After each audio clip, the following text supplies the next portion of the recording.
हमने आपसे बात किया था कि आजाद हिंद फौज और सुभाष चंद्र बोस के संदर्भ में, और ये बताया था कि आजाद हिंद फौज किस तरह से अराकान को जीतते हुए इम्फाल तक पहुंच गए।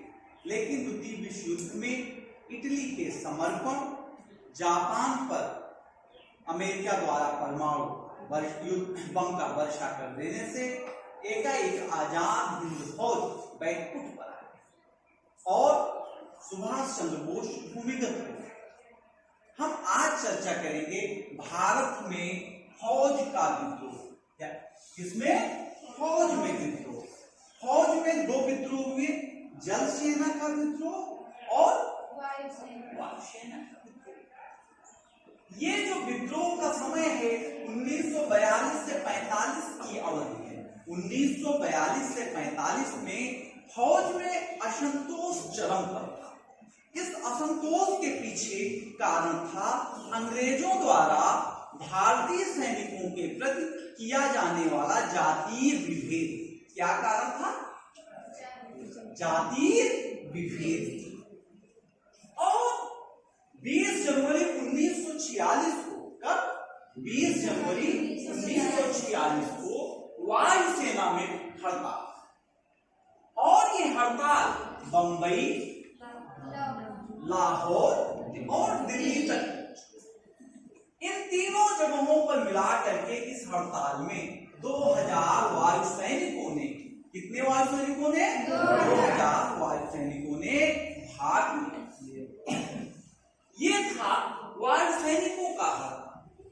दूसरा था जल सेना में विद्रोह। किसमें? जल सेना में विद्रोह। तारीख है 18 फरवरी 1946। कब? 18 फरवरी 1946 को मुंबई के तलवार प्रशिक्षण यान के नौसैनिकों ने क्या किया?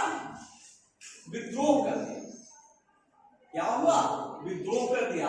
परिणाम स्वरूप आगे चल करके मुंबई बंदरगाह, कहां के बंदरगाह? मुंबई के बंदरगाह के नौसैनिकों ने भी तलवार के नौसेना विद्रोह को अपना क्या दे दिया? समर्थन दे दिया। क्या दिया? इनको समर्थन दे दिया। और इन दोनों में मिलाकर के तलवार और मुंबई बंदरगाहों के हड़तालियों की संख्या को देखें तो इनकी संख्या थी 20,000।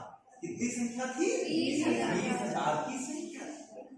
और धीरे धीरे ये विद्रोह 20 फरवरी तक, 18 फरवरी को शुरू हुआ जल सेना विद्रोह, 20 फरवरी को इसका विस्तार हो गया और 21 फरवरी को शाही नौसेना ने भी क्या कर दिया? इसमें भागीदारी कर दिया, अर्थात अपना सक्रिय समर्थन इसको दे दिया। इस जल सेना के विद्रोह का परिणाम क्या हुआ? नौसैनिकों ने आजाद हिंद फौज का बैच पहन लिया। किसका बैच पहन लिया? आजाद हिंद फौज का बैच पहन लिया।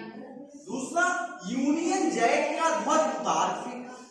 कौन से ध्वज को हटाया? Union Jack. और उसके स्थान पर कांग्रेस और लीग के ध्वज को लगा दिया। किसके ध्वज को लगाया? कांग्रेस और लीग।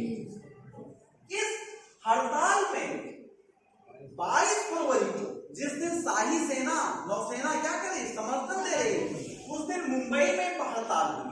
और इस मुंबई हड़ताल में 3 लाख लोगों ने, कितने लोगों ने? 3 लाख लोगों ने भाग लिया। इसमें भाग लेने वाले लोग थे श्रमिक, छात्र और मध्यम वर्ग। उल्लेखनीय बात है कि इस हड़ताल में कांग्रेस ने अपनी भूमिका नहीं अदा की। इस हड़ताल का जो अंतिम रिजल्ट निकला, अंतिम रिजल्ट था कि ब्रिटिश हुकूमत जल सेना के ऊपर से या नौसेना के ऊपर से अपना नियंत्रण क्या कर दी? खो दिया। अपना नियंत्रण खो दिया। परिणाम स्वरूप ब्रिटिश हुकूमत ने इस हड़ताल को खत्म करने के लिए भारतीय थल सेना का प्रयोग किया और भारतीय थल सेना ने अपने भारतीय नौसेना के रूसों के ऊपर, सैनिकों के ऊपर गोली चलाने से इनकार कर दिया। जब भारतीय नौसेना ने गोली चलाने से इनकार कर दिया तब हुआ यह कि उन्होंने गोरी सेना को बुलाया, अर्थात अंग्रेजी सेना को बुलाया।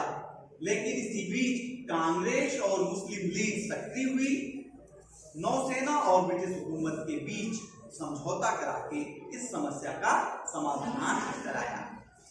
और ये जो जल सेना या नौसेना का विद्रोह था, भारतीय स्वतंत्रता की लड़ाई में एक अभूतपूर्व योगदान किया, या भारतीय स्वतंत्रता की लड़ाई में अंतिम प्रहार अंग्रेजों के ऊपर इस नौसेना ने किया। Thank you.